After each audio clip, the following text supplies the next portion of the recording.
ಆನೆ ಕಾಣಿಸ್ಕೊಂಡವಣ ಅಂದರೆ ಜನ ಸೌಂಡ್ ಮಾಡಿದ್ರೆ ಬರಲ್ಲ, ಹಾಂ ಒಳಗಡೆ ಹೋಗ್ಬೇಕು. ಏನು ಆನೆ ಚಿರತೆಗಳು ಜಾಸ್ತಿ. ಇಲ್ದು ಮಾಮೂಲಿ ಆಡು ಮೇಯಿಸ್ತಾರೋ ಆಡುಗಳನ್ನ ಹಿಡ್ಕೊಂಡು ಹೋಗ್ಬಿಡುತ್ತೆ. ಹಾಂ ಆನೆ ಇಲ್ಲಿ ರೋಡ್ಗಳಲ್ಲೆಲ್ಲ ಇದಾಕಿದೆ, ಲದ್ದಿ ಹಾಕೊಂಡು ಹೋಗಿದೆ. ಇಲ್ಲೇ ಮುಂದೆಗಡೆ ಅಲ್ಲೇ ಮುಳ್ತಂತಿ ಹಾಕಿದಾರಲ್ಲ, ಹಾಂ ಅಷ್ಟೇ ಇಟ್ಟಿಲ್ಲ, ಮುಳ್ತಂತಿನೇ ಮುರಿದಾಕ್ಬಿಟ್ಟು ಹೋಗಿದೆ ಒಳಗೆ.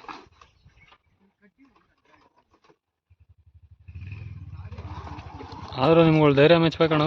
ಈಗ ಈ ರೋಡಲ್ಲಿ ನಡ್ಕೊ ಬಂದು ಸೊಪ್ಪು ಕಿಪ್ಪೆಲ್ಲ ಕಿತ್ಕೊ ಹೋಗ್ತಿರಲ್ಲ. ಇಲ್ಲ, ಗಾಡಿ ಕೆಳಗಡೆ ಇದೆ, ದನ ಮೇಲ್ಗಡೆ ದನ. ನಾನು ಅರ್ಧ ಬೆಟ್ಟದವರೆಗೂ ಬಂದಿದ್ದೆ, ಹಾಂ ಹಸು ಬಿಟ್ಬಿಟ್ಟು ಬಂದೆ. ಅಲ್ಲಿ ಬೇಯ್ಕೊಂಡ್ಬರ್ತಾವೆ ಅವೇ. Every dad as the best bro. ಹೇಳ್ತಾರೆ, ಆಮೇಲೆ ಡಿಸ್ಕ್ ಯಾರು ಬ್ರೇಕ್ ಹೊಡಿತಾ ಇರ್ತಾರೆ, ಅಲ್ಲೆಲ್ಲ ಇಳಿಸೋಕ್ಕೂ ಕಷ್ಟ ಅವ್ರಿಗೆ.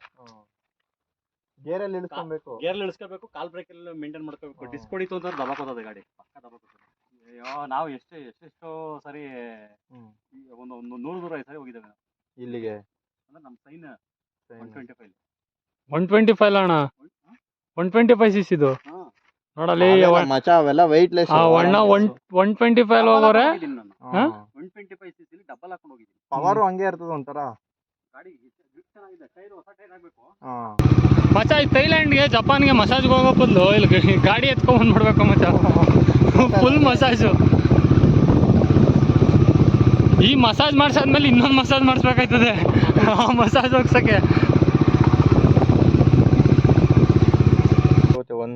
ಒಂದೂವರೆ ಕಿಲೋಮೀಟರ್ ಮಚ. 2 ಕಿಲೋಮೀಟರ್. 2 ಕಿಲೋಮೀಟರ್ ಐತೆ, ನಡ್ಕೊಂಡು ಹೋಗ್ಬೇಕಾಗುತ್ತೆ ಅಷ್ಟೇ. ಬಟ್ ಗ್ರೂಪಲ್ಲಿ ಬರಬೇಕು. ಇಲ್ಲಿ ಬೇರೆ ಚಿರತೆ, ಕರಡಿ ಕರಡಿ ಆನೆ ಎಲ್ಲ ಐತೆ ಅಂದ್ಬಿಟ್ಟು ಇವಾಗ ತಾನೇ ಬಣ್ಣ ಹೇಳ್ಬಿಟ್ಟು ಹೋಗ್ಬಿಟ್ಟು ಭಯ ಬೀಳಿಸ್ಬಿಟ್ರು.